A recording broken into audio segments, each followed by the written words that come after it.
Karena perubahan iklim itu prosesnya cukup lama. Nah itu yang kemudian biasanya bikin terlena kita sebagai manusia.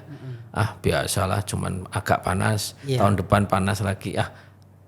Tinggal dinaikin kan itunya AC-nya kan jadi dingin. Nah, pertanian kalau pakai pupuk kimia ya itu yang menyebabkan sebenarnya mendrive atau mempercepat kerusakan lingkungan sebenarnya pupuk kimia itu. Ya bagaimana kita mau melakukan pengurangan risiko iklim atau pengurangan dampak iklim kalau ekonominya aja masih susah gitu. Assalamualaikum warahmatullahi wabarakatuh. Pemirsa Suara NU dimanapun Anda berada, terima kasih masih membersamai di podcast NU. Pada sesi kali ini saya sudah kedatangan tamu yang spesial. Sudah hadir bersama kita Bapak Muhammad Ali Yusuf. Assalamualaikum Pak. Waalaikumsalam Mas Rahman. Gimana kabarnya Pak? Alhamdulillah sehat. Alhamdulillah. Nah pemirsa, perlu saya perkenalkan, beliau merupakan pengurus di Lembaga Penanggulangan Bencana dan Perubahan Iklim PBNU. Nah beliau juga memiliki pengalaman dan saat ini menjabat di beberapa organisasi, antara lain Ketua Humanitarian Forum Indonesia ya, HFI. Lembaga kemanusiaan ya. Lintas Iman. Nah, yang terakhir beliau juga merupakan wakil ketua Lembaga Pemuliaan Lingkungan Hidup dan Sumber Daya Alam di Majelis Ulama Indonesia. Oke, ada lagi jabatan yang belum disebut?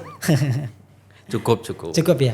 Siap. Tapi yang pasti pemirsa, di hadapan saya ini sudah tidak diragukan lagi, bicara dedikasi juga bicara soal pengamatan, juga soal tinjauan berkaitan dengan lingkungan ya.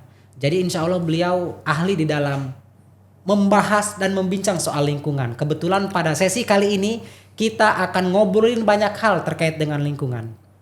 Langsung saja biar nggak terlalu lama. Ya. Pak Ali, kemana saja jarang bertemu kita? Adalah kita. Mas Rahman yang sibuk. Waduh, saya tidak sibuk, saya tidak kemana-mana Pak. Ya, sekarang sibuk apa Pak Ali? Ya masih fokus di isu kemanusiaan dan lingkungan. Ya menekuni itu. Isu kemanusiaan dan lingkungan. Ya. Kenapa tertarik dengan dua isu ini? Ya memang ini saya geluti sudah sejak lama, terutama kemanusiaan mulai tahun 2005 ya. Ikut-ikutan dulu di mulai Aceh, kemudian terus bersama teman-teman waktu itu sebelum ada LPBI malah masih jadi tim ad hoc, terus kemudian mulai tahun 2009 ke atas isunya sudah ibaratnya sekarang namanya nexus ya. Jadi udah nyambung, nggak bisa dipisahkan antara kemanusiaan, lingkungan, kemudian juga perdamaian atau konflik. Oke. Jadi lengkap aja ya. Ya, memang tidak bisa dipisahkan. Itu kan saling mempengaruhi ya. Oke. Pak Ali, ini belakangan terakhir suhu di Indonesia dan di beberapa negara itu mulai terasa ekstrim. Terasa panas, terasa berbeda. Mungkin ini juga yang akan menjadi pertanyaan-pertanyaan yang mungkin bisa dijawab sama Pak Ali ini. Kenapa pemanasan global di beberapa negara termasuk Indonesia sekarang cenderung terjadi gitu? Ya, sebenarnya sudah terjadi cukup lama ya, 10 tahun. Dan satu dasar terakhir lah kira-kira begitu. Karena perubahan iklim itu prosesnya cukup lama. 10 sampai 20-30 tahunan lah. Nah itu yang kemudian biasanya bikin terlena kita sebagai manusia. Biasalah cuman agak panas, tahun depan panas lagi. Tinggal dinaikin kan itunya AC-nya kan jadi dingin. Nah itu tapi kan terus-menerus akumulasi itu yang kemudian sampai sekarang kalau perhitungan suhu global hari ini dibanding dengan pada saat revolusi Perancis itu 1,5 derajat. 1,5 derajat. 1,2 hampir 1,3. Nah, yang jadi perbincangan sejauh ini kan bagaimana kita bisa mengerem ini, membatasi ini sampai ke 1,5 derajat Celcius. kan khawatirnya adalah sampai tahun 2030.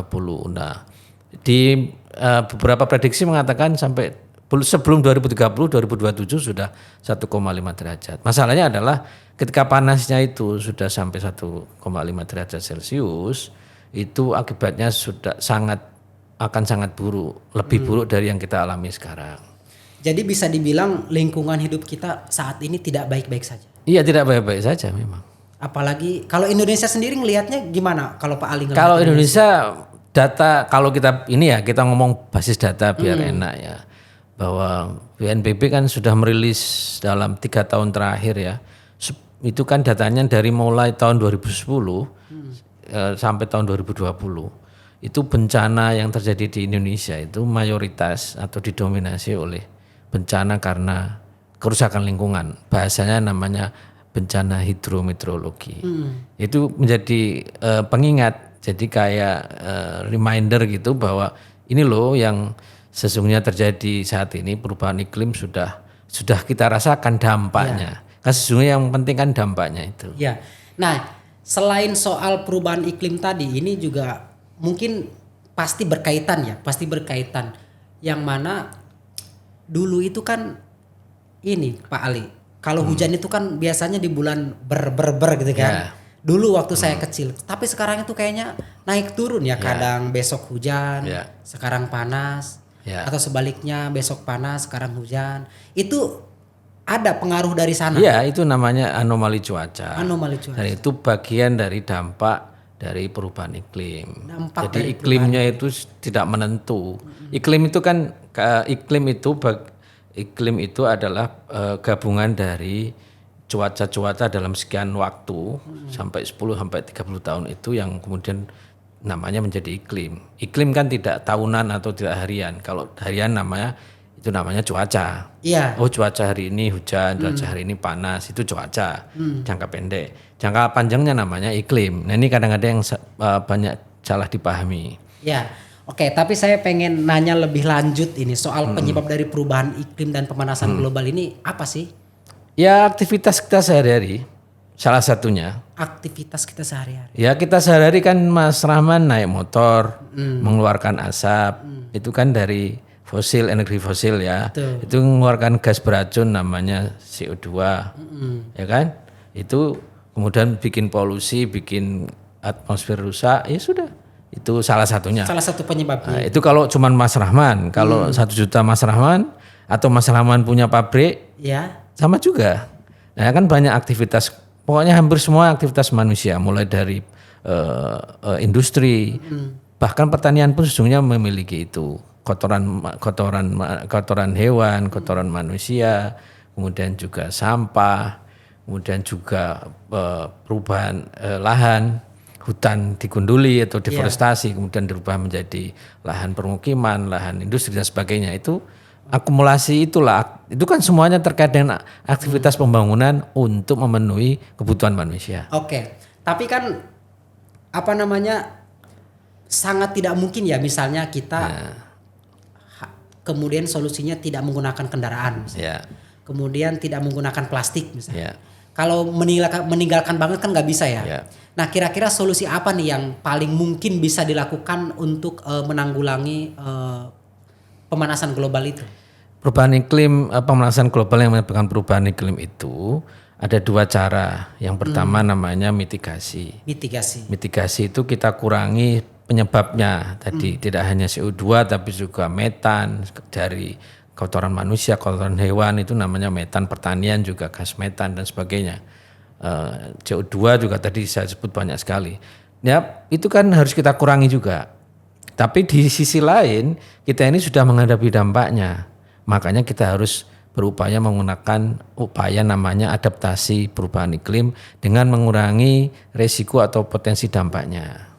Nah, inilah yang kaitannya kuat dengan pengurangan risiko bencana, karena dampak dari perubahan iklim itu nyambungnya dampaknya ke munculnya sekian banyak kejadian bencana. Iya.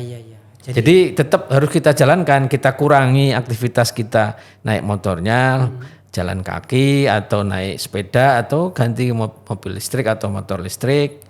Kemudian atau bahkan menggunakan transportasi umum, kita banyak nanam pohon, tidak hanya nanam pohon, karena nanam pohon ini ya orang berpikirnya nanti harus cari lahan luas, kan bisa juga urban farming, nanam tanaman di depan rumah kita, itu kan juga menyerap karbon. Oke, tapi dari aspek regulasi atau kebijakan, ada yang salah nggak dari beberapa negara berkaitan dengan yang menurut Pak Ali ini berpengaruh terhadap meningkatnya pemanasan global dan perubahan iklim? Sebenarnya ini kan tanggung jawab bersama ya. Betul. Terutama sesungguhnya negara maju. Negara maju ya. Ya, jadi sesungguhnya kan gini, negara maju itu sudah mengeksploitasi sumber daya alam atau lingkungan itu sudah luar biasa selama mungkin 1 abad ini, dan dampaknya dirasakan oleh semua, termasuk kita negara menengah atau hampir maju lah kira-kira gitu. Iya. Menuju maju. Menuju maju. Padahal kita belum, ibaratnya eksploitasi kita bisa jadi lebih kecil dibanding negara-negara maju. Oke, tapi saya pengen nanya perbandingan Indonesia dengan beberapa negara soal lingkungan hidupnya, kira-kira masih lebih baik apa lebih buruk? Ya dibandingkan dengan mana kan sesungguhnya. Asia misalnya. Karena kan sebenarnya yang penting juga bukan perbandingan itu Mas, tapi sesungguhnya Indonesia ini yang harus dipahami adalah gini, kita ini kan tidak bisa melarikan diri atau terbebas dari dampak perubahan iklim global namanya. Ya kan gitu. Sesuatu yang dilakukan oleh Eropa atau Cina atau Amerika berdampak ke kita juga. Oh iya. Kan gitu. Nah, yang harus dicatat adalah Indonesia ini negara kepulauan. Oke, kalau negara kepulauan berarti Salah satu dampak utama perubahan iklim itu tidak hanya kemudian banjir dan gagal panen dan kemudian kalau gunung longsor, banjir bandang, tapi justru yang menarik adalah yang harus kita sikapi adalah karena kita negara kepulauan, itu ancamannya adalah tenggelam pulaunya. Jadi kan salah satu dampak utama perubahan iklim itu kan naiknya permukaan air laut. Iya. Karena melelehnya kutub utara, es di kutub utara, kemudian ya pasti kan mencair kan, jadi nambah air di laut, ya mau nggak mau naik terus airnya. Nah itu yang sempat ramai dibahas di media-media nasional ya, soal permukaan air laut dan ancaman tenggelam, apalagi DKI Jakarta. Berapa tahun lagi kira-kira? Kan awalnya tahun 2050 ya. 2050. Banjir sampai Monas katanya. Banjir rob sampai Monas katanya dulu. Tapi bisa aja lebih cepat. Bisa lebih cepat. Karena begini, ada 2 hal kalau di Indonesia ini, terutama di Jawa ya. Itu pertama adalah karena naiknya permukaan air laut ditambah dibarengi dengan turunnya permukaan tanah. Jadi lautnya naik, tanahnya turun. Makin tenggelam kan gitu, makin cepat maksud saya. Makin cepat tenggelamnya. Kenapa? Yang tadi ini kan karena melelehnya es di kutub utara dan selatan. Nah, yang ini menurunnya tanah ini karena eksploitasi air tanah. Tidak hanya karena mungkin tidak banyak dari rumah tangga ya, tapi kalau mungkin oke lah kita anggap rumah tangga juga berpengaruh. Tapi kan industri, hotel dan segala macam kan nyedot air bor dari tanah. Nah, itu yang kemudian membuat penurunan muka tanah. Sebenarnya masyarakat kita semua itu sadar nggak sih dengan ancaman itu? Nah itu yang penting sebenarnya di sebelum kita jauh ke sana, yang paling penting sesungguhnya adalah di isu bencanaan dan perubahan iklim itu adalah bagaimana kita sebagai pribadi, sebagai kelompok, sebagai umat, sebagai warga negara itu menyadari potensi ancaman dan potensi risiko, potensi dampak atau bahasa sekarang risiko itu. Sadar nggak dengan bahwa kita akan menghadapi situasi sulit, situasi buruk itu ke depan akan makin buruk. Nah itu yang sebenarnya menjadi tanggung jawab kita. Iya. Karena bisa jadi belum tentu biasa aja. Tadi itu panas ya kita naikin aja AC-nya via remote kan gitu. Iya. Awalnya 25 kan tinggal 23 sudah dingin lagi. Kurang lagi 20 sampai 18 kan bisa. Nah itu. Oke. Ya ancamannya itu nggak main-main itu ya. Nggak main-main. Kalau sampai tenggelam itu, wah saya tuh lihat di film-film kadang-kadang serem juga ya. Ya. Kira-kira apa yang bisa dilakukan hari ini, dari hari ini sampai dengan ke depan? Ya tentu sudah banyak yang melakukan. Jadi banyak pihak yang sudah melakukan baik secara pribadi maupun kelembagaan maupun kelompok ya. Tapi memang yang kita lakukan dalam tanda kutip menurut saya belum cukup untuk mengatasi risiko yang terus-menerus tinggi atau naik itu. Jadi potensi dampaknya akan terus naik karena situasinya akan terus memburuk. Nah, tentu kita tidak boleh pesimis dong. Kita harus terus menaikkan upaya kita. Banyak sesungguhnya yang bisa dilakukan. Tadi itu pertama nanam pohon, nanam tanaman, terus mengurangi penggunaan bahan bakar fosil ya, motor dan sebagainya. Dan juga yang penting adalah misalkan salah satunya mengurangi bagaimana kotoran manusia dan kotoran hewan untuk bisa diolah. Kan sesungguhnya kalau kita kembali ke fungsi awal lingkungan sesungguhnya ya, alam itu sesungguhnya tidak ada yang tidak bisa dilakukan. Contoh kotoran manusia bisa diolah menjadi pupuk. Itu sangat bisa itu. Bisa diolah menjadi sumber energi gas itu biogas. Sampah juga seperti itu. Jadi artinya kita kembalikan ke alam lagi. Alam sebenarnya punya solusi sendiri gitu. Tinggal kita mau atau enggak. Kemudian juga pertanian. Pertanian kalau pakai pupuk kimia ya itu yang menyebabkan sebenarnya mendrive atau mempercepat kerusakan lingkungan sebenarnya pupuk kimia itu. Kalau menggunakan pupuk yang organik ya tentu hasilnya kan, makanya sekarang kan sayuran organik lebih mahal, buah organik lebih mahal. Nah itu yang kadang-kadang nggak dipahami orang kan. Padahal buah organik, sayur organik itu ya paling mudah. Kita bisa membuat kompos dari sampah makanan kita sehari-hari untuk jadi pupuk tanaman kita di lingkungan kita masing-masing. Nggak perlu beli kan sesungguhnya. Ini bicara ngomongin kerusakan lingkungan, ini yang paling terbaru viral di media sosial itu Pandawa Group yang bersih-bersih pantai di Lampung. Ribuan orang diajak bersih-bersih. Itu kan gerakan yang luar biasa. Menurut Pak Ali tanggapannya dengan itu gimana? Ya memang harus begitu. Jadi sesungguhnya isu penyelamatan lingkungan, perlindungan lingkungan itu harus bersama-sama. Jadi tidak ada pihak yang harus lebih bertanggung jawab. Sebenarnya tidak ada. Semuanya memiliki kontribusi terhadap kerusakan lingkungan. Sekecil apapun kita pasti punya. Ya harus kita akui ya, Mas Rahman pasti pernah buang sampah plastik, ya kan gitu. Atau sering menggunakan sampah plastik ya. Tanggung jawabnya berbalik ke pribadi Mas Rahman kan gitu. Kurangi penggunaan sampah plastik sekali pakai. Dipakai lagi kalau memang bisa dipakai, atau kalau bisa daur ulang atau bisa dikumpulkan di tempat. Sekarang kan banyak tuh mengumpulkan sampah. Yang gitu-gitu. Sampai sekarang plastik itu belum ada solusinya itu. Selain ya ini bertahap ya. Sampah plastik itu kan begini. Solusinya kan sebenarnya tidak bisa kita langsung kayak balik tangan. Karena penggunaan sampah, kenapa plastik itu material yang paling murah dan mudah saat ini dibanding dengan kertas. Jangan salah loh, kertas itu juga punya efek buruk lingkungan. Karena kertas bahannya pohon ditebangin kan gitu. Nah sebenarnya yang paling penting sebenarnya adalah cara kita berkonsumsi atau menggunakan sesuatu itu yang penting juga. Tanda kutip sekarang bahasanya kan bertanggung jawab. Jadi kalau kita menggunakan sesuatu ya harus kita hitung.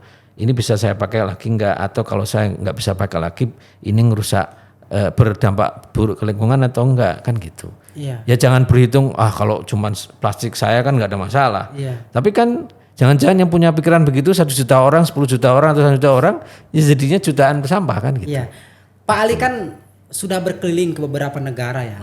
Tentu kaitannya dengan soal lingkungan, soal kemanusiaan. Nah ini soal lingkungan dulu, soal kerusakan lingkungan. Menurut Pak Ali negara mana yang tidak berhasil ya, tapi paling tidak upayanya itu benar-benar maksimal dalam mengurangi pemanasan global dan lain-lain. Sebenarnya ini yang cukup bisa dijadikan percontohan gitu. Ya negara-negara maju tentu. Amerika ya sebenarnya Amerika tidak terlalu bisa dicontoh bagus karena sesungguhnya komitmennya enggak terlalu bagus. Eropa salah satunya, Belanda, Norwegia gitu-gitu ya bagus. Tapi kan tetap saja karena situasinya kan begini Mas. Upaya yang sudah kuat di mereka itu sebenarnya yang paling penting adalah isu lingkungan, isu kemanusiaan itu balik lagi kepada isu kesejahteraan masyarakat.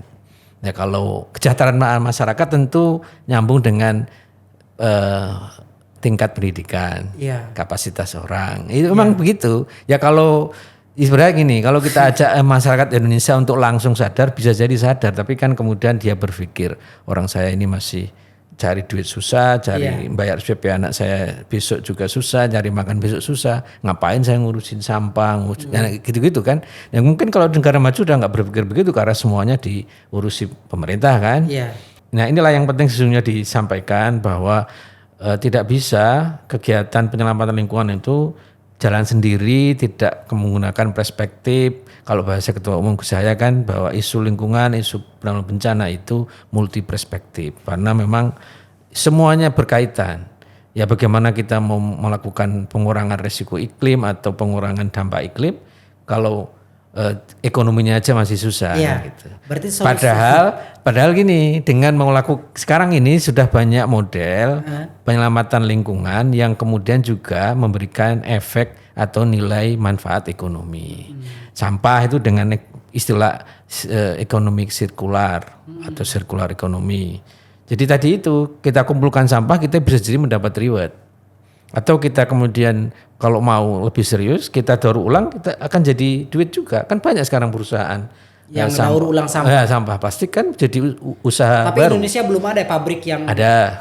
Sudah mulai di Bekasi itu? Ada. Bekasi ada. Bahkan beberapa investor sudah mulai berdatangan. Artinya bahwa itu tadi upaya penyelamatan lingkungan itu juga harus dipikirkan bagaimana manfaat ekonomi. Jadi misalkan orang suruh nanam pohon Mas, sampai berada di lereng gunung A misalkan. Sampai suruh nanam pohon, manfaatnya untuk sampean apa? Kan berpikirnya begitu. Nah, makanya kemudian sekarang muncul namanya nature based solution. Jadi solusi berbasis alam. Jadi kalau misalkan rumah sampean di gunung tadi itu ya, nanam pohonnya ya kan harus bisa, tidak boleh lagi sekarang nanam pohonnya mono. Ya harus tanaman produksi, satunya tanaman buah. Kenapa? Kalau tanaman buah itu kan dalam waktu cepat menghasilkan buah untuk bisa dijual bermanfaat ekonomi. Tanaman pohon produksi itu kan butuh waktu lama. Jati, sengon itu bertahun-tahun. Nah, itu kan ambil nunggu itu kan kita manfaatkan yang buah tadi, pohon buah. Nah, manfaatnya adalah yang paling penting sesungguhnya yang nggak banyak diketahui, pohon itu kan bisa menyerap air. Jadi sumber daya air terselamatkan. Kemudian juga bisa mengurangi risiko longsor banjir bandang. Itu dua kan. Kemudian juga bisa punya nilai manfaat ekonomi. Bahkan bisa mengurangi manfaat lingkungannya tidak hanya itu kan, bisa menyerap karbon kan tanaman pohon tuh. Menyerap karbon untuk mengurangi penyebab perubahan iklim itu. Tapi kan selain negara kepulauan, Indonesia ini kan hutannya juga luas ya. Itu tidak berpengaruh positif terhadap lingkungan kita. Oh iya, berpengaruh positif. Berpengaruh sangat positif. Tapi kan deforestasi cukup besar sebelum ini ya. Mungkin 5 tahun sebelum 5 tahun terakhir ini deforestasi kan besar-besaran di Indonesia. Gantilah alih fungsi lahan menjadi perkebunan dan sebagainya. Itu kan juga punya pengaruh luar biasa. Kemudian juga lahan gambut itu kan juga. Nah, yang penting kan sesungguhnya yang menarik kan penting ya, gambut ini kan menyerap karbon sangat besar. Samping juga mangrove. Tapi itu katanya mudah terbakar kan itu. Ya karena memang dia posisinya kan dia menyerap air. Ya kalau ini dirusak ya airnya rusak dan ketika nanti kena asap atau kena percikan api ya akan sangat sulit untuk dipadamkan kecuali hujan. Iya kan gitu. Nah, ini saya juga mau melanjutkan pertanyaan soal Pak Ali kan yang punya kiprah di internasional itu terutama di bidang lingkungan hidup. Pertemuan di Norwegia misalnya itu yang dibahas apa Pak? Selama ini perubahan iklim itu kan tiap tahun ada konferensi ya. Tahun kemarin itu di Mesir, besok di Uni Emirat Arab. Itu ya tadi itu masih pada proses sebenarnya masih ada ini Mas tadi yang saya sebut negara maju ngajak negara berkembang untuk ayo tanggung jawab sama-sama bertanggung jawab perubahan iklim. Negara berkembang orang kita belum menikmati itu kan kok kamu yang sudah ratusan tahun ngambil malah kita diajak untuk bertanggung jawab. Nah, masih soal itu. Makanya kan yang ramai setiap di konferensi itu kan negara maju berkomitmen akan membantu negara-negara berkembang untuk karena masih bagus lingkungannya untuk memperkuat upaya mengurangi kerusakan lingkungan itu atau mengurangi penyebab dari perubahan iklim itu. Nah, ini masih terus tarik ulur karena negara maju katanya mau bantu tapi juga belum sepenuhnya bantu ke negara berkembang. Negara berkembang kita disuruh melulu padahal kita nggak ikut ngerusak kan kira-kira begitu. Jadi perdebatannya masih pada tahap itu. Ya, tapi sebenarnya kesadaran bersama bahwa apa kerusakan lingkungan terjadi dampaknya sudah ke semua negara hari ini sudah muncul. Tapi gitu. komitmen setiap negara cukup bagus ya. Ya ada yang bagus, ada yang belum kuat karena relatif juga karena ya. Tadi itu negara yang miskin yang berpikirnya kan ngapain saya ngurusin itu, ngasih makan wargaku aja masih pusing kan gitu kira-kira. Apalagi Afrika misalnya ya, yang paling tidak lebih miskin daripada Indonesia. Ya, negara-negara kecil itu yang miskin kan berpikirnya bagaimana ekonominya bisa ya tidak kolap negaranya kan sekarang banyak beberapa negara bukan banyak ya. Negara misalkan terakhir Sri Lanka keberangkutan ekonomi segala macam kan itu juga dikhawatirkan. Iya. Nah sekarang saya mungkin mau beralih ke yang lain nih soal peranan NU ya, terutama LPBI yang tentu menjadi wadah pengabdiannya Pak Ali Yusuf. Nah di LPBI itu kan banyak mengajak anak-anak muda masyarakat untuk mengurangi resiko bencana dan perusakan lingkungan. Sementara anak-anak NU-nya itu bukan NU-nya saja, tapi masyarakat secara umum tuh masih belum begitu kurang memahami dan menyadari betapa pentingnya menjaga lingkungan. Secara kelembagaan LPBI apa yang mungkin bisa ditawarkan ke masyarakat biar tertarik, biar ikut serta di dalam menjaga lingkungan ini? Pertama tentu awareness ya, pengetahuan dan kesadaran itu menjadi hal utama. Betul. Sadar bahwa situasinya tidak baik-baik saja itu yang menarik. Tapi kan harus tidak cukup itu. Kenapa terjadi itu? Di lingkunganku terjadi seperti apa? Mengenali lingkungan itu yang paling penting. Karena kan daerahnya Mas Rahman dengan daerah saya meskipun sama-sama Jakarta bisa jadi beda lingkungannya. Nah itu yang paling penting. Bahwa masing-masing kita memiliki pengetahuan dan kesadaran bahwa lingkungan kita ini ada problem atau persoalan atau tantangan yang kita hadapi dan kita harus mengadres sendiri apa yang bisa kita lakukan baik secara pribadi maupun kolektif sebagai masyarakat, sebagai warga NU, sebagai masyarakat dunia. Kan itu yang penting sesungguhnya. Itu yang sebenarnya ingin dilakukan, yang bukan ingin ya, memang sedang dilakukan dan terus dilakukan oleh PBNU. Bahwa ini prosesnya belum berhasil, saya kira ini proses karena ini yang paling penting kan sesungguhnya tadi pengetahuan dan kesadaran itu yang paling utama. Tentu PBNU juga tidak bisa berdiam diri bahwa cuma ngajak tapi juga tidak memfasilitasi. Fasilitasi dalam arti bahwa menunjukkan bahwa kita bisa melakukan misalkan pengelolaan sampah, penanaman pohon, kemudian energi terbarukan, kemudian bagaimana yang di pesisir itu bisa ibaratnya sekarang namanya coastal wetland ya. Ya, lahan basah di pesisir itu ditanami mangrove dan sebagainya yang kemudian memberikan dampak tidak hanya lingkungan tapi juga ekonomi dan perbaikan kehidupan kesejahteraan kehidupan masyarakat. Untuk mewujudkan itu mungkin kasih bocoran dong, spill dikit yang sudah dikerjakan LPBI selama misalkan kan gini, kalau kita soal lingkungan ya itu kan ada anggap aja di gunung atau pedesaan, kemudian di perkotaan dan kemudian di pesisir. Paling tidak 3 atau 4 ini ya, 4 sektor inilah yang ya kalau di pesisir kan tentu salah satunya misalkan problem utamanya kan pesisir itu ada persoalan tadi itu erosi, abrasi, kemudian intrusi air laut, airnya menjadi payau, kemudian bahkan banjir rob kan gitu. Ya tentu kita di Pantura itu mulai di beberapa tempat Karawang kemudian juga di Lamongan kita dari dulu sudah mendorong mereka untuk menanam mangrove, merawat dan kemudian bagaimana menjaga mangrove ini bisa menjadi sesuatu yang bermanfaat tidak hanya secara lingkungan tapi juga ekonomi. Di kotaan kan problemnya adalah sampah dan bagaimana ruang terbuka hijau namanya. Nah, kita dorong pengelolaan sampah kan kita ada Bank Sampah Nusantara, kita dorong bagaimana pesantren bisa menanam bukan pohon tapi bagaimana menanam tanaman yang mulai dari sayur dan sebagainya yang bisa bermanfaat tidak hanya menyerap karbon tapi juga bisa di ketahanan pangan dan sebagainya. Di gunung kan juga sama, kita menanam pohon sekaligus atau melakukan upaya penyelamatan lingkungan sekaligus untuk menghindari atau mengurangi risiko bencana alam. Oke, tadi saya bisa menangkap sedikit bahwa yang disampaikan Pak Ali itu soal ajakan ke masyarakat misalnya dimulai dari keluarga ya, dari kita kemudian mengajak yang di darat, di laut, dan juga di darat, laut, apalagi tadi daerah perkotaan ya. Nah, Pak Ali, tadi sebenarnya sudah disinggung sama Pak Ali soal tantangan Tapi saya pengen lebih tegas mungkin bertanya, yang paling fundamental tantangan kita tuh apa? Kenapa kita masih berat untuk mengerjakan dan menjaga lingkungan ini?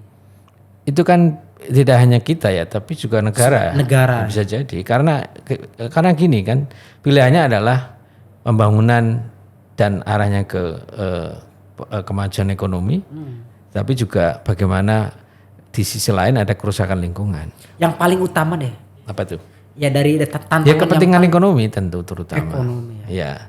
Makanya sekarang kan muncul namanya ekonomi hijau.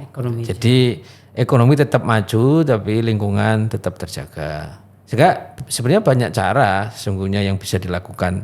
Tadi itu bagaimana kita melakukan kegiatan atau aktivitas ekonomi tapi juga memikirkan bagaimana dampak lingkungan. Kan jadi begini kan, kalau Mas Rahman itu misal contoh nebang pohon ya harus tanggung jawab bagaimana menanam lagi dong. Tanam lagi. Ya kan Tebang gitu. 1, tanam 10 ya, gitu ya. Kira-kira begitu. Jangan kemudian nebang habis selesai kontraknya keluar kan gitu. Misalkan pertambangan segala macam kan begitu modelnya. Tapi kalau saya boleh menelusuri yang terjadi di Indonesia beberapa waktu yang lalu, misalnya terjadi banjir bandang, kemudian terjadi apalagi longsor, itu bisa jadi memang dari sikap kita yang tidak menjaga lingkungan, dari menebang pohon itu. Jadi seringkali pemikiran orang itu begini, anggapan orang bahwa bencana itu karena alam ya, semata-mata karena alam. Padahal makanya disebutnya bencana alam. Padahal sesungguhnya alam itu hanya salah satu faktor.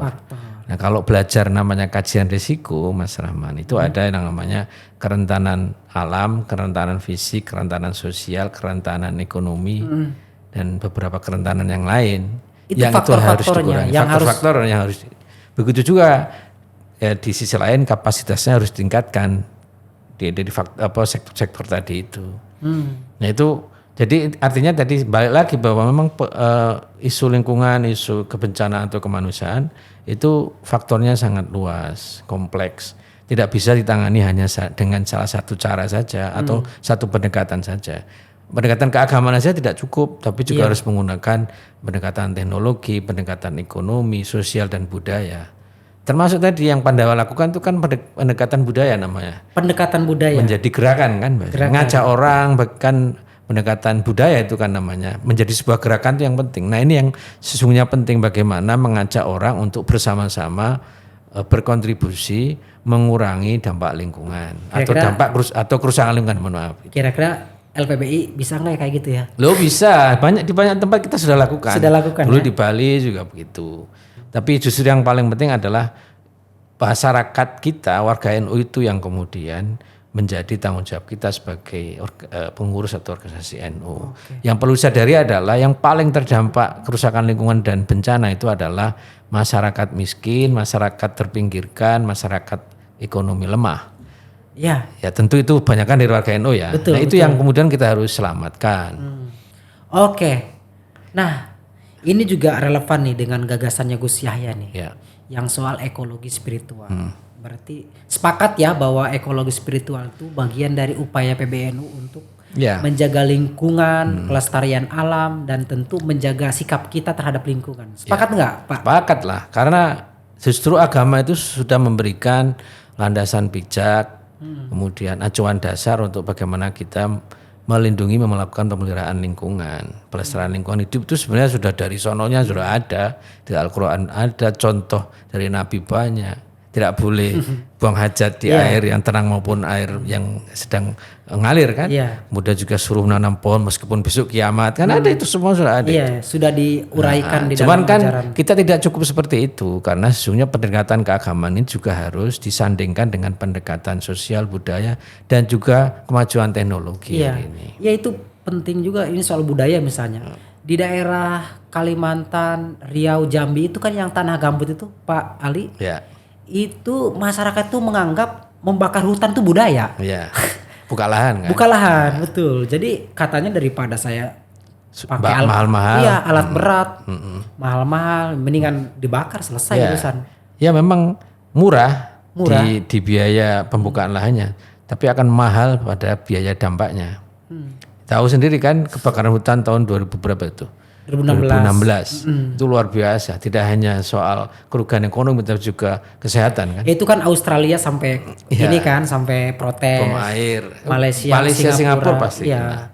Nah, cuma yang mau saya tanyakan dan konfirmasi ulang ke Pak Ali sebagai pengurus LPB ini, soal ekologi spiritual ini nanti kayak gimana gerakannya oleh LPBI ini? Sesungguhnya ekologi spiritual itu kan sudah dilakukan oleh Nahdlatul Ulama sejak lama ya, bahwa ini digaungkan kembali karena sesungguhnya ingin bagaimana agama memberikan kontribusi yang agama menjadi real, solusi ya, real, kontribusi yang nyata.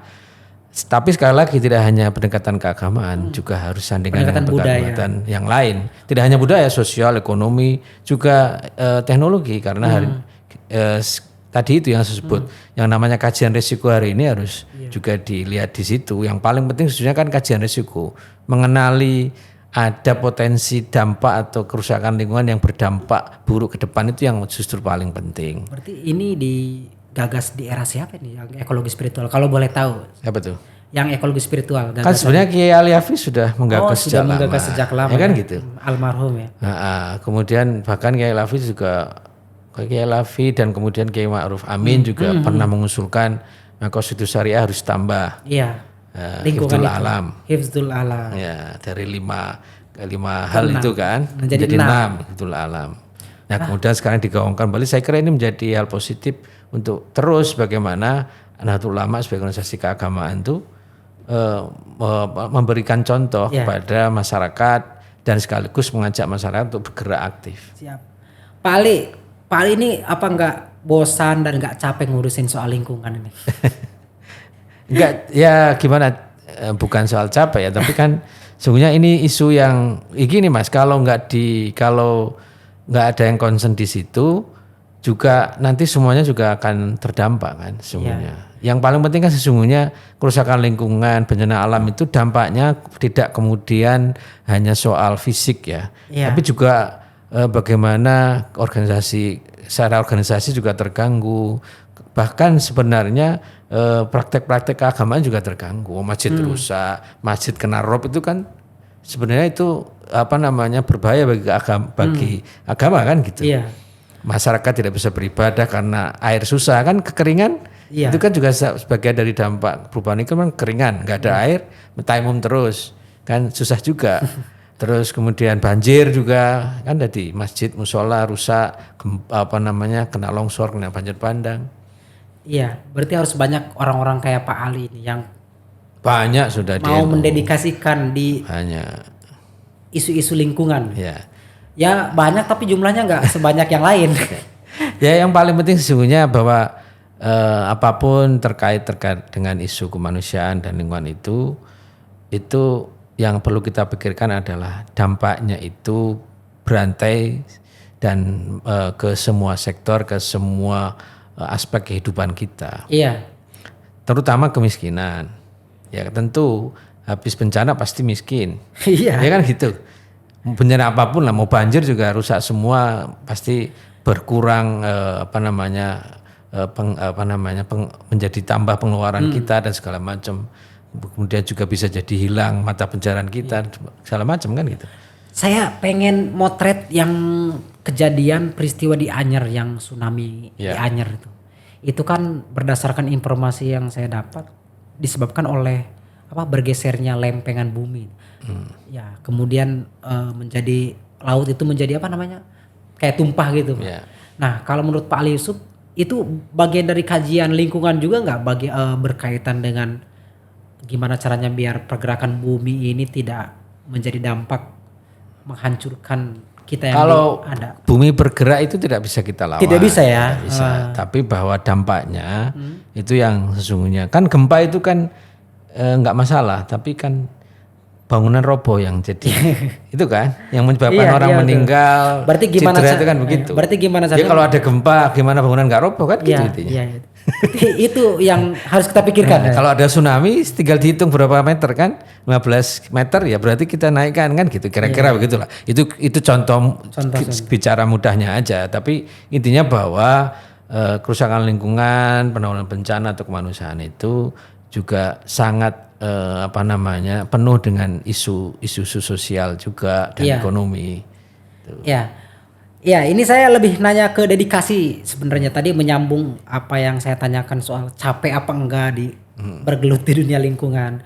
Nah, soal dedikasi Pak Ali, pernah nggak punya pengalaman yang ketika Pak Ali ngajak orang untuk menyadari kesadaran menjaga lingkungan, tapi Pak Ali merasa nggak dihormatin, nggak dikasih? Pernah nggak punya sering pengalaman? lah, sering karena kan sesungguhnya kan begini Pak, kita ngadepin orang itu, respon orang itu kan beragam ya, dan itu tidak mesti sesungguhnya respon sebenarnya sesungguhnya. Orang yang terbiasa banjir kalau sampai ngajak bahwa kita bagaimana cara ngatasi banjir, ya ngomongnya kan, Mas Rahmat udah biasa banjir, ngapain diurus banjir, gini-gini aja kan gitu.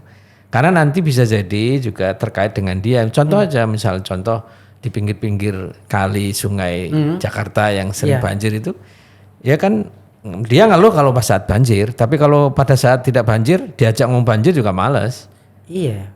Ya, tapi itu kan bagaimana cara kita melakukan pendekatan, makanya pentingnya cara berkomunikasi dengan masyarakat, ya, terutama masyarakat yang terdampak, yang memang berpotensi paling terdampak itu yang justru penting untuk kita ajak diskusi maunya seperti apa dan kita pahamkan sebenarnya situasinya akan seperti apa ketika mereka tidak melakukan upaya pengelolaan risiko. Kan sesungguhnya paling penting kan mengelola risiko itu Mas, yang paling penting. Oke, Pak Ali, kira-kira boleh nih Pak Ali ngasih penilaian terhadap soal isu lingkungan di Indonesia nih. Kalau misalkan saya kasih 1 sampai 10, kira-kira isu lingkungan kita nilai kerusakannya sudah di angka berapa? Angka berapa ya? Bisa jadi 7 sampai 8 ya. Kalau 7 itu artinya apa? Ya kan itu warning kita semua dan saya kira kita nyadari dan kita alami sendiri kan dampaknya. Ya, sekarang mana daerah yang aman dari banjir, mohon maaf nih. Hampir semua daerah sekarang terdampak banjir. Dengan sebab yang sangat berbeda-beda. Bisa jadi sebabnya tidak diperkirakan sebelumnya kan gitu ya. Rata-rata kan karena pembangunan alih fungsi lahan dan sebagainya. Yang sungguhnya itu zaman dulu karena nggak ada kan nggak ada pembangunan yang brutal ya tanda kutip kalau menurut aktivis lingkungan kan pembangunan yang brutal ya, yang tidak melihat sisi dampak lingkungan ya jadinya seperti ini sekarang. Saya itu kalau ingat banjir di kota, terus gempa, rubuh gedung-gedung, ingat Baduy akhirnya, suku Baduy, suku Dayak yang Baduy itu kan sampai sekarang nggak mau dibangunkan, nggak mau listrik nggak mau, sinyal juga nggak mau, minta di ini, terus mereka juga sangat aktif menjaga lingkungan. Ingat kelompok suku-suku itu. Ya. Gimana kalau tanggapan Pak Ali? Indonesia itu sesungguhnya memiliki itu namanya ketangguhan ya. Ketangguhan ya. Saya kira Indonesia memiliki model ketangguhan yang sangat beragam, yang kadang-kadang kita ini masalah aktivis kemanusiaan dan lingkungan itu punya andil juga untuk merusak ketangguhan itu karena kita paksakan tanda kutip ya, model Jakarta dengan merusak model ketangguhan yang ada di mereka. Yang namanya orang-orang di Bengawan Solo itu sudah punya model bagaimana mereka itu menyelamatkan padi dan berasnya pada saat banjir misalkan. Itu kan juga salah satu model ketangguhan. Tentu tidak semuanya kemudian kita kita biarkan mereka seperti itu ya, tetapi ketangguhan yang dimiliki mereka itulah kemudian kita ajak untuk kita diskusikan dengan mereka bagaimana bisa ditingkatkan lagi, bagaimana bisa disesuaikan dengan situasi, dengan tidak merusak akar tradisi dan budaya mereka kan gitu. Nah itu yang karena kan model Jakarta tidak bisa kita bawa ke Baduy atau jelas. Banten, orang Serang pun sendiri beda kan gitu. Nah itulah makanya kemudian yang namanya tadi itu model-model pengurangan risiko bencana berbasis masyarakat itu di situ. Sesungguhnya masyarakat memiliki cara, memiliki strategi, memiliki model ketangguhan yang cukup kuat di Indonesia ini karena Indonesia ini kan bukan kemarin aja. Bencana dari dulu juga sudah ada. Tapi kan orang dulu kuat ya, cukup kuat bisa menanggulanginya, bisa mengantisipasi, beradaptasi dengan atau harmoni dengan bencana kan gitu. Oke.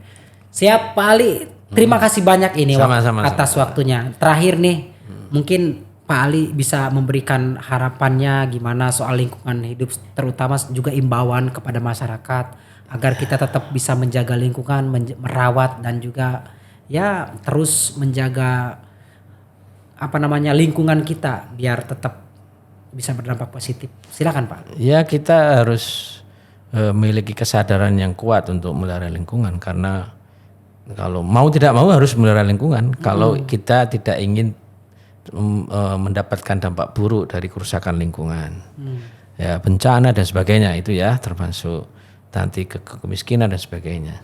Ya artinya bahwa mari kita upayakan atau bergerak bersama, mulai dari diri dan kemudian kelompok dan kemudian masyarakat di sekitar kita untuk bersama-sama menjaga lingkungan. Tentu salah satu hal penting untuk diperhatikan adalah mengenali kondisi, situasi dan tantangan di masing-masing lingkungan sekitar kita, itu yang justru paling penting. Karena sesungguhnya yang paling kuat dan paling bisa menghadapi situasi buruk adalah kita sendiri yang ada di situ. Oke. Karena yang melakukan itu. Nah, itulah yang kemudian penting untuk terus disuarakan ke depan. Dan sekali lagi agama Islam dan saya kira semua agama juga memiliki pandangan atau landasan kuat bagaimana mengajak atau memberikan perintah untuk melestarikan lingkungan dan larangan untuk merusak lingkungan. Itu kan semuanya sudah jelas di semua agama, terutama Islam. Yang kemudian bagaimana disebut oleh Ketua Umum PBNU Gus Yahya hari ini, ekologi spiritual, bagaimana menjadikan agama sebagai kendaraan, nilai-nilai spiritual sebagai kendaraan untuk memelihara lingkungan itu. Oke, baik pemirsa Suara NU, demikian perbincangan kami dengan Bapak Muhammad Ali Yusuf. Beliau tadi sudah saya sebutkan adalah orang yang cukup berpengalaman di bidang lingkungan hidup. Dan sekali lagi mudah-mudahan apa yang kita perbincangkan kali ini cukup memberikan manfaat kepada semuanya, kepada masyarakat terutama warga NU. Kami pamit. Wallahu muwaffiq ila aqwamit thoriq. Wassalamualaikum warahmatullahi wabarakatuh. Waalaikumsalam warahmatullahi wabarakatuh.